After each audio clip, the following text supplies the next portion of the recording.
Latest எபிசோடுகளை விளம்பரங்களே இல்லாமல் காணுங்கள்.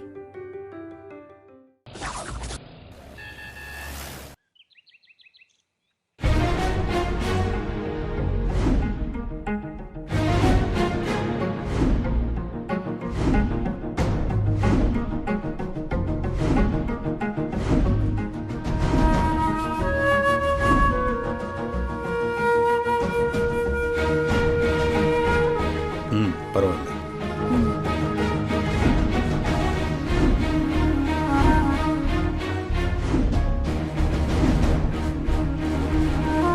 அத்தை, டெலிவரி வரைக்கும் டாக்டர் சுகர் கம்மியா போட்டுதான் டீ காஃபி குடிக்க சொல்லிருக்காங்க. சம்பந்தி அம்மாவுக்கே தெரியும். நான் ஃபில்டர் காஃபி தான் சாப்பிடுவேன். டிகாஷன் திக்கா இறக்கி சக்கரை கம்மியா நல்ல பால் திக்கா சாப்பிடுவேன்னு தெரியும். அதான் சம்பந்தி அம்மா அதே மாதிரி போட்டிருக்கீங்க.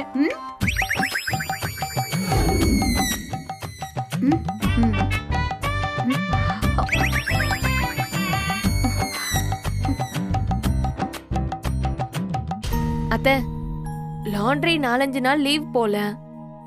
என்னோட Dress ஒண்ணு மட்டும் கொஞ்சம் அயன் பண்ணி தர முடியுமா? பண்ணித்தரேம்மா.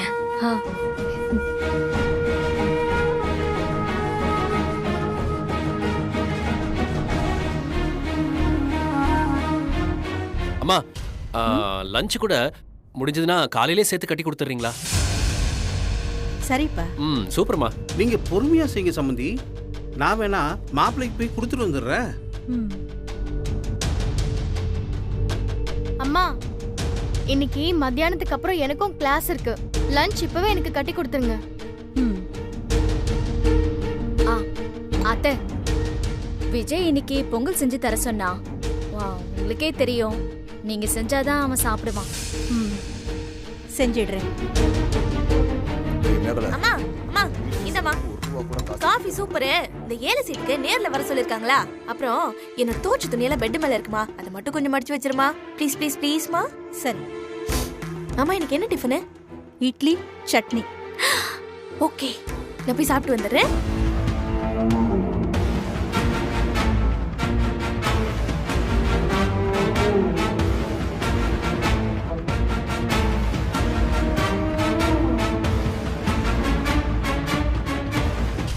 பாண்டி, இந்த சீனை இதுக்கு முன்னாடி பார்த்த மாதிரி இருக்கா? இல்லம்மா, நான் அந்த வீட்டுக்கு லேட்டா தானே வந்தேன். இதெல்லாம் பார்த்த மாதிரி ஞாபகம் இல்ல மாமா. அது என்னன்னு நான் சொல்றேன். இங்க சீதாவை மறுபடியும் எல்லாரும் வேலைக்காரியா பாக்குறாங்க. ஐயோ. ஆமாடா, இதை எப்படியே விட்டுறக்கூடாது. மாமா, அதுக்கு என்னமாமா பண்ணுவ? அதுக்கு ஒரு பிளான் இருக்கு, பார்த்துக்கிட்டே இரு.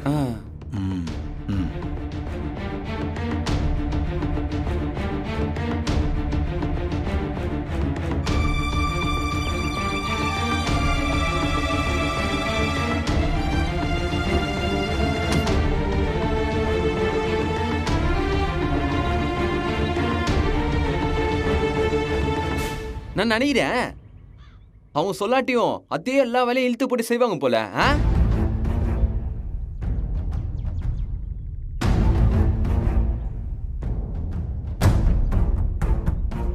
நான் கேட்ட விஷயம் என்னாச்சு? என்ன விஷயம்? வேலை விஷயம். வேலையெல்லாம் முடிஞ்சு போய் ரிட்டையர்ட் ஆயிட்டேன் சீதா. நான் கேட்டது ராஜாவோட வேலை விஷயம். திருட்டுப்பட்டக்காரனுக்கு யார் சீதா வேலை கொடுப்பா?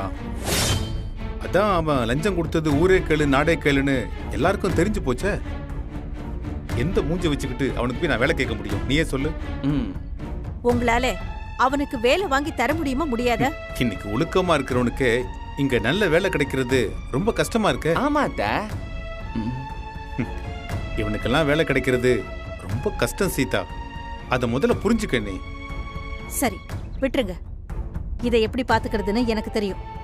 காலையில அரை ரேட்லயா சாப்பிட்றான், மத்தியானம் சோறு சாப்பிடும்போது ஒவ்வொரு பருக்கியா எண்ணி சாப்பிட்டுக்கிட்டு இருக்கான். இந்த பாரு, இந்த ரேஞ்சில் போயிட்டு இருந்தா எனக்கு தெரிஞ்சே இன்னும் கொஞ்ச நாள்ல போட்டுக்கிட்டு இருக்கிற அந்த ஒத்த பனியனையும் கிழிச்சுக்கிட்டு தெரிய போறான். எனக்கு தெரியுங்க. உங்க ஆசை அதானா? அதை சொல்லுங்க. அதானங்க? இல்ல இல்ல, என் பிள்ளைய நான் அப்படி விட்டுற மாட்டேன். அவனை எப்படி காப்பாத்தணும்னு எனக்கு தெரியும். நீ எப்படி சீதா அவனை காப்பாத்துவ? என் பிள்ளைக்கு வேலை கிடைக்கிற வரைக்கும் நான் வேலைக்கு போறேன். அது அத்த பாயிண்ட் வேண்டாங்க மாமா. டேய் மாமா சாரி மாமா. வேலைக்கு போவியா? எப்படி போவ? கோயில்ல உனக்கு கொடுத்த ஆர்டரையும் கோவத்துல சரசரன்னு கிழிச்சு போட்ட. அது இருந்தாலாவது 4 காசு பார்க்கலாம். இப்போ அதுவும் இல்லைன்னு ஆகி போச்சு.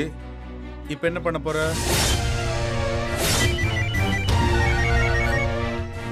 ஹலோ,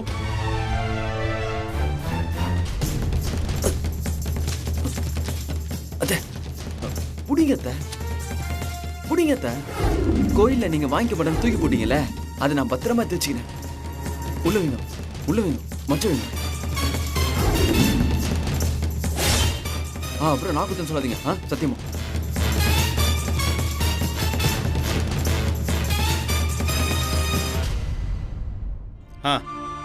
சொல்லு சீதா, இப்ப என்னதான் பண்ண போற? என்ன பண்ண போறீங்க? ஒட்ட வைக்க போறேன்.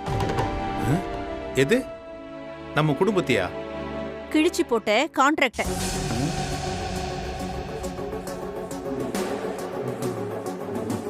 பிள்ளைங்க கஷ்டப்படுறத பாத்துக்கிட்டு அப்பா வேணா சும்மா இருக்கலாம். ஆனா பெத்த அம்மாவால அப்படி இருக்க முடியாது. அத ஒட்டி எடுத்துக்கிட்டு கோயிலுக்கு போய் வேலை எடுத்து செய்ய போறேன். இனி இந்த குடும்பத்தை நான் பாத்துக்கிறேன். இதெல்லாம் உன்னால முடியாது சீதா. நீ எல்லாம் தனியா போய் இதை பண்ண முடியுமா? விடு சீதா. நீ வீட்டுல அப்படியே சமையல் முறவாசல் பண்றதுன்னு அப்படியே இரு. அதான் உனக்கு சரிப்பட்டு வரும். என்ன பார்த்தா உங்களுக்கு அவ்வளவு இளக்காரமா இருக்கா? இது என் குடும்பம். இதை எப்படி நான் மேல கொண்டு வரேன்னு பாருங்க. பார்க்கலாம் பார்க்கலாம்.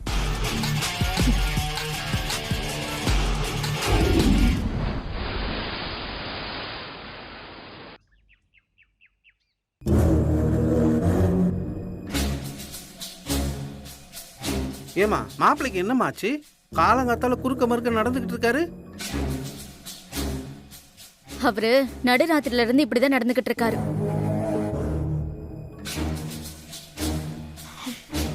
இரு வரேன்.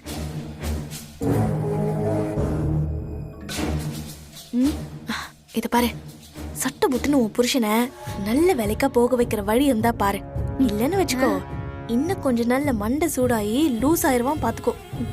என் புருஷன் லூசுன்னு சொல்றீங்களா? நீ சொன்னாலும் சொல்லனாலும் அவன் லூசு தான். வேலை வேற இல்லல்ல, பட்டுன்னு திரும்பி லூஸ் ஆயிட்டானா என்ன பண்ணுவ? நம்மளால தாங்கிட்டு இருக்க முடியாது, புரியுதா? எனக்கு எல்லாம் கேக்குது. ஐயோ, கேக்குது. இருக்கு, எல்லாரும் ஒரு நாள் இருக்கு. இருக்கு. ஏன்டா சும்மா எப்ப பார்த்தாலும் குடுகுடுக்கார மாதிரி கத்திக்கிட்டே இருக்க? சரி, எதுக்குதான் இப்படி கத்திக்கிட்டே இருக்கான் இவன்? அது வேற ஒண்ணும் இல்ல. விஜய் ஸ்கூல்ல மகாபலிபுரம் பிக்னிக் கூட்டிட்டு போறாங்களாம். ஐயோ, நேத்து நைட்டு காசு கேட்டான். அவ்வளவுதான் போச்சு. அந்த கடுப்புல ஆரம்பிச்சதுதான். இன்னும் இந்த மனுஷன் நடந்துகிட்டு இருக்காரு. எவ்வளவுதான் கேட்டான் அவன்? 30 ரூபாய். வெறும் 30 ரூபாய். ஸ்நாக்ஸ் வாங்கி சாப்பிடறதுக்கு தான் கேட்டான். ஏய், வெறும் 30 ரூபாய்க்கா இப்படி கத்துறான் அவன்? நீங்க வேற. நேத்து தெரியாம ஒரு அரை முழ பூ வாங்கி வச்சிட்டேன். ஒரு 2 மணி நேரம் கேப் விடாம திட்டிக்கிட்டே இருந்தாரு. அட கஞ்ச பையலே. சை,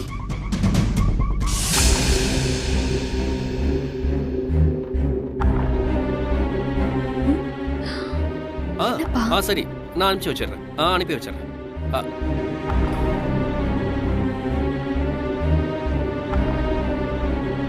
அண்ணி, நேத்து நைட்டு நான் லேட்டா வந்தப்பவும் அண்ணா இப்படிதான் நடந்துட்டு இருந்தாரு. இப்பவும் அப்படியே நடந்துட்டு இருக்காரு. என்ன அண்ணி ஆச்சு? நீங்க பார்த்ததுல இருந்து நிக்காம நடந்துகிட்டு இருக்காரு. அது வேடுதல். டேய், வேதனடா வேதனை. வேலை இல்ல, என்ன பண்ண சொல்ற?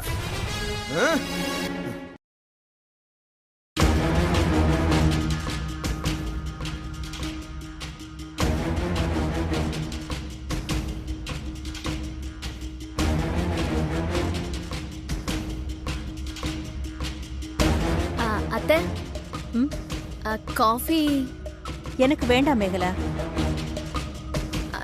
இல்லத்த, எங்க எல்லாருக்கும்? நீ போட்டு கொடுத்துருமா, எனக்கு கொஞ்சம் வேலை இருக்கு. அம்மா என்ன வேலைமா? கோவில்ல கான்ட்ராக்ட நமக்கு கொடுத்திருந்தாங்கல்ல, அதை எடுத்து செய்யலான்னு முடிவு பண்ணிட்டேன்.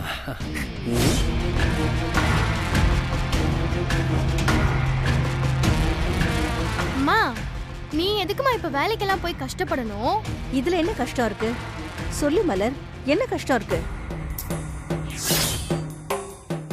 இல்லத்த, அன்னைக்குதான் நீங்க பேப்பர் எல்லாத்தையும் கழிச்சு போட்டுட்டீங்களே. அதையெல்லாம் எடுத்து ஒட்டுறது என்ன பெரிய விஷயமாவுமா? அது வெறும் பேப்பர் தானே, அதுவா முக்கியம்? நமக்கு வேலை தானே முக்கியம். அப்போ வேலைக்கு போய் சம்பாதிக்க போறீங்களா?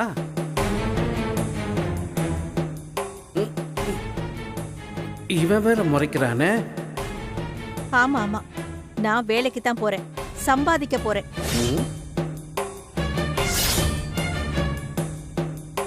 அம்மா, இந்த வயசுல நீங்க எதுக்குமா வேலைக்கெல்லாம்? ஆமாண்டா ராஜா, உனக்கு வேலை கிடைக்கிற வரைக்கும் நான் வேலைக்கு போலான்னு இருக்கேன். என்னம்மா சொல்றீங்க? நான் சொல்றது புரிஞ்சுக்கோ ராஜா.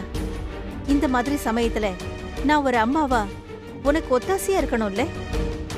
நீ வேலைக்கு போனப்போ நான் வீட்டை பாத்துக்கிட்டேன். இப்போ உனக்கு வேலை இல்லாம இருக்கிறப்போ நான் வேலைக்கு போறேன். அதான் நானும் உமாவும் இருக்கோம்லம்மா. நாங்க வேலைக்கு போறோம்லம்மா, நாங்க பாத்துக்கிறோம்மா. நீ உன் குடும்பத்தை பாத்துக்கோ ரவி. ஒரு அம்மாவா நான் செய்யற கடமையாதான் இதை நினைக்கிறேன். பிள்ளைங்களுக்கு என்ன தேவையோ அதை அறிஞ்சு செய்யறவதான் அம்மா. எனக்குன்னு பிழைக்க வழி இருக்கு, கையில தொழில் இருக்கு, நான் வேலைக்கு போறேன்.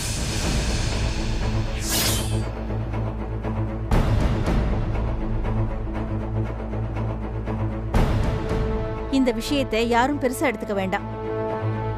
இங்க பாரு ராஜா, உனக்கு ஒரு நல்ல வேலை கிடைக்கிற வரைக்கும் அம்மா எல்லாத்தையும் பாத்துக்கிறேன். உங்க அப்பா கிட்ட அப்படி சொல்லித்தான் நான் இந்த கோட்டையை தாண்டி இந்த பக்கம் வந்திருக்கேன். உங்க அப்பா முன்னாடி கூட நான் உன்னை தலகுனிய விட மாட்டேன். நான் போயிட்டு வரேன்ப்பா. அம்மா, அம்மா சொன்னா கேளுமா. அம்மா, என்ன இவங்க?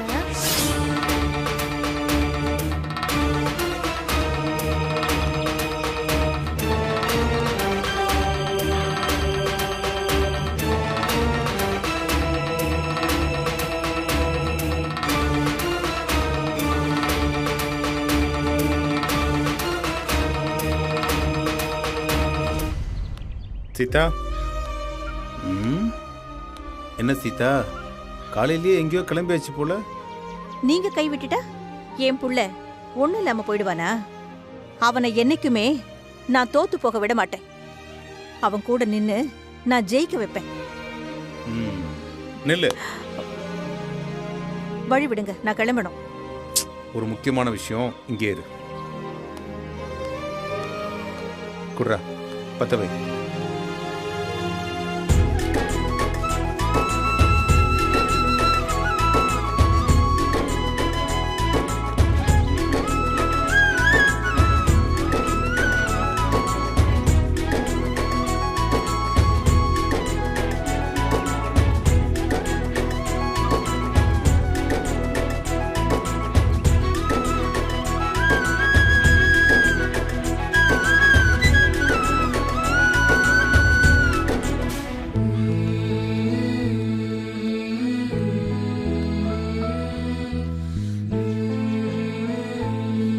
நான் வேலைக்கு போவேன்னு நீங்க நினைச்சு பார்க்கல. இந்த வயசுல நான் வேலைக்கு போறேன்னு தெரிஞ்சதும் எனக்கு ஆரத்தி எல்லாம் எடுத்து தாஜா பண்ணி அப்படியே என் கூட ஒட்டிக்கலான்னு பாக்குறீங்களா? பாரு, என் சீதா எப்பவுமே இந்த மாதிரி தலை நிமிர்ந்து நிக்கணும். எந்த வயசுல வேலைக்கு போனா என்ன? இந்த பாரு, உன் வயசு தான் அந்த கிழவிக்கும் ஆகுது. அது என்ன உன்ன மாதிரியா இருக்கு? எப்ப பாரு திண்ணையில உட்காந்துக்கிட்டு புரணி பேசிக்கிட்டு பிள்ளைங்க மனசை கெடுத்துக்கிட்டு உட்காந்துக்கிட்டு இருக்கு. ஒரு வேலையும் செய்யாம தண்டை சோறு சாப்பிட்டுக்கிட்டு இருக்கு. அவ பொண்ணு அவங்க அம்மா மாதிரி அப்படியே உரிச்சு வச்ச மாதிரி இருக்கா. நீ இதுங்களுக்கெல்லாம் மத்தியில நீ எப்படி நிக்கிற பாரு. சும்மா கெத்தா நிக்கிற பாத்தியா? எனக்கு எவ்வளவு பெருமையா இருக்கு தெரியுமா? இதையெல்லாம் நீங்க சொல்ற மாதிரி தெரியலையே. அதில்ல சீதா, மனசறிஞ்சு சொல்றேன் சீதா. நீ நல்லபடியா போயிட்டு வா. என்னங்க இது ஆச்சரியமா இருக்கு, இப்படியெல்லாம் பேசுறீங்க? இத்தனை வருஷமா நான் சும்மா இருந்தப்போ என்ன வேலைக்கு போன்னு சொன்னதே கிடையாது. ஆனா இன்னைக்கு வேலைக்கு போகும்போது இப்படி சப்போர்ட் பண்றீங்க. இத்தனை வருஷமா நீ வேலைக்கு போகாம சும்மா இருந்தான்னு யார் சொன்னது? சீதா, நம்ம 2 பேரும் கல்யாணம் பண்ண நாள்ல இருந்து இந்த குடும்பத்துக்காக என்னை விட அதிகமா வேலை செஞ்சுக்கிட்டு இருக்கிறது நீதான், நீ மட்டும்தான். சீதா, ஒவ்வொரு வீட்லயும் பொண்டாட்டி செய்யற வேலைக்கு சம்பள கணக்கு போட்டோன்னு வச்சுக்க, உலகத்துல எந்த புருஷனும் அவன் பொண்டாட்டிக்கு சம்பளம் கொடுக்கிற அளவுக்கு சம்பாதிக்கவே முடியாது. நீ அந்த மாதிரி சீதா. இந்த பாரு, முதல்ல இந்த மாதிரி யோசிக்கிறத நிறுத்து. வீட்டை பார்த்துக்கணுங்கிறதும் வேலை இல்லைன்னு யார் சொன்னது? அதுவும் வேலைதான். அவங்கெல்லாம் ஹவுஸ் ஒய்ஃப் கிடையாது, ஹோம் மேக்கர், குடும்பத்தை உருவாக்குறவங்க. நம்ம வீட்டை பொறுத்த வரைக்கும் நான் வெறும் ஃபைனான்ஸ் மினிஸ்டர் மட்டும்தான். நீ தான் குடும்பத்தையே கட்டி ஆள்ற சீஃப் மினிஸ்டர். சீதா, காலையில எந்திரிச்சதுல ராத்திரி படுக்க போற வரைக்கும் ஓயாம வேலை செஞ்சுக்கிட்டே இருக்கிற. ஒவ்வொரு குடும்ப தலைவியும் உழைப்பாளி தான் சீதா. என்னைக்காவது ஒரு நாள் நீ தூங்கி உன் பிள்ளைங்க பார்த்துருக்காங்களான்னு கேட்டுப்பாரு. இல்லைன்னு தான் பதில் வரும். சீதா, நான் என்னைக்குமே என்ன உன்னை விட உயர்வா நினைச்சது கிடையாது. அப்புறம் சொல்ல மறந்துட்டேன், முதல்ல கை கொடு. எதுக்கு? அட குடுன்னு சொல்றேன். வாழ்த்துக்கள். ஹாப்பி உமன்ஸ் டே, இனிய மகளிர் தின வாழ்த்துக்கள். ஆமா சீதா, இன்னைக்கு மார்ச் 8. இந்த நாள்ல நீ இப்படி ஒரு விஷயத்தை ஆரம்பிக்கிறது எனக்கு ரொம்ப பெருமையா இருக்கு சீதா.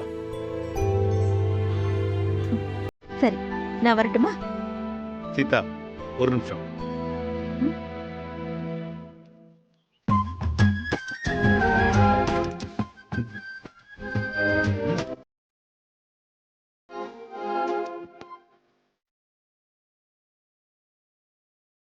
வேலைக்கு போறல, அதுதான்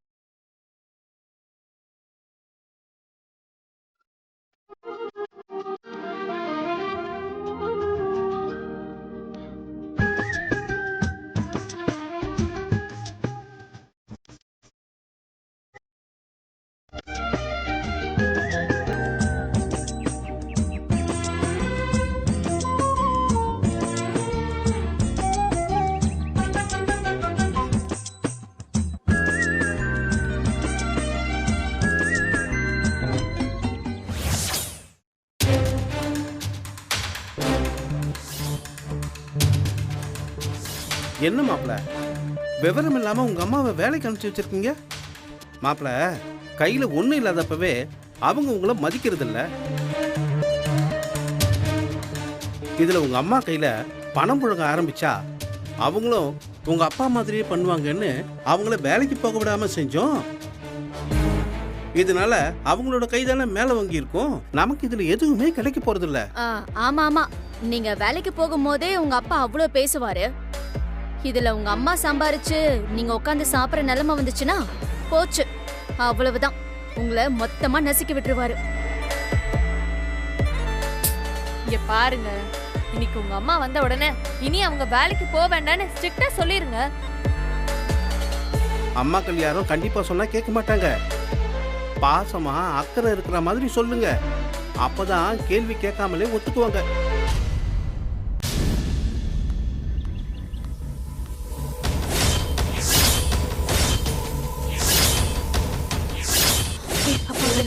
அப்பா வராரு. ஏய் நில்லு. என்ன சகுனிங்க எல்லாருமா சேர்ந்து அடுத்து ஏதோ பிளான் போட்டுட்டு இருக்கிற மாதிரி தெரியுது. சகுனியா? ஏய், உனக்கு காலேஜ் இல்ல? இதுங்க கூட உட்காந்துக்கிட்டு கிளடு மாதிரி புரணி பேசிட்டு இருக்க. பேசி பேசியே உன் குடியை கெடுத்துட்டாங்க. இன்னும் இதுங்களோட பேசிக்கிட்டு இருக்க. இந்த பார், இப்படியே இருந்தா இவ்வளவு மாதிரி தான் தண்டத்துக்கு உட்காந்துக்கிட்டு இருக்கணும். யார் தண்டம்? அப்பா, நான் ஒண்ணு யார் கூடயும் கெடுத்தது கிடையாது. நேரத்துக்கு அவ பாண்டி கூட கல்யாணம் பண்ணிட்டு சந்தோஷமா இருந்திருப்பா. அத நடக்காம பண்ணது யாரு? நீங்க தானே. லைஃப்ல செட்டில் ஆயிருக்க வேண்டியவள பழைய நிலைமைக்கு கூட்டு வந்து நிறுத்தினது நீங்களா இல்ல நாங்களா? டே அதை விடுறா. ஒரே பொய்ய திரும்ப திரும்ப சொல்லிக்கிட்டு இருந்தா அது உண்மையாயிடுமா? எனக்கு வேற 6 லட்சம் ரூபாய் தண்டம். இங்க பாரு, இந்த மேட்டர்ல நான் சந்தோஷப்பட்ட ஒரே விஷயம் இது மட்டும்தான்.